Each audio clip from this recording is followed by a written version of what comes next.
వారణాసి. రాజమౌళి గారు మీరు బీభత్సన పిచ్చెక్కిచ్చేసారు. టీజర్ని ఎక్స్ట్రీమ్ లెవెల్కి తీసుకెళ్లిపోయారు. ఒక అద్భుతాన్ని చూసినట్టు అనిపించింది. అర్థమైపోయింది రాజమౌళి గారు, మీరు ఈసీ బీసీ సిఈ అని అటు ఇటు తీసుకెళ్ళినా కానీ అక్కడక్కడ చిన్న చిన్నగా హీరో కనిపిస్తూనే ఉన్నాడు. అసలు ట్రైలర్లో కనుక కొంచెం జూమ్ అవుట్ జూమ్ ఇన్లు అవి ఇవి చేస్తే కనుక ఎక్కడ పడితే అక్కడ మహేష్ నాడు. It looks like time travel. Mahesh Babu ఎక్కడి నుంచో ఈ జనరేషన్ నుంచి టైం ట్రావెల్ చేసుకుంటూ అటు ఇటు ఉరుకుతున్నాడు.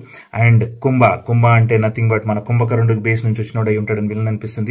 ఇట్ సీమ్స్ లైక్ కుంభకర్ణుడి వారసుడే మన ఈ విలన్ అయి ఉండొచ్చు. అండ్ మహేష్ బాబు రాముడి వారసుడు అయి ఉండొచ్చు అనుకుంటున్నారు రుద్ర.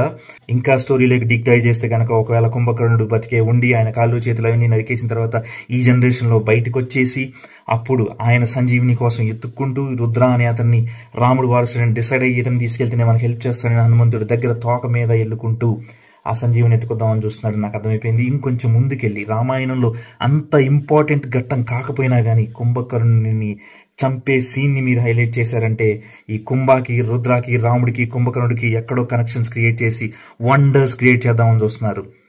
థ్యాంక్స్ రాజమౌళి గారు, వి లవ్ యూ. బట్ దేవుడి మీద పెద్ద నమ్మకం లేదండి. హనుమ వెనకాల ఉంటాడు, గుండె తట్టి నడిపిస్తాడు అని చెప్పారు. అయిన వెంటనే కోపం వచ్చింది, ఇదేనా నడిపించేది అని. నిన్న మీరు జరిగిన ఈవెంట్లో 99.999% సక్సెస్ అయిన ఈవెంట్ని హనుమంతుడు చేయలేదా? 1% ఏదో మిస్ అయింది ఒకటే హనుమంతుడు తీసుకొని చేశారా?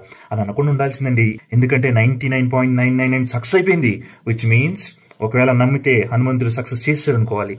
And by the way world మొత్తానికి వారణాసి అనే ఒక ప్లేస్ ఉంది. దాన్ని గూగుల్ చేస్తున్నారు, ఆల్రెడీ ప్రమోట్ చేస్తూ ఉన్నారు. Thank you very much Rajamouli garu, మీరు ఇంత అద్భుతాన్ని సృష్టిస్తున్నారు.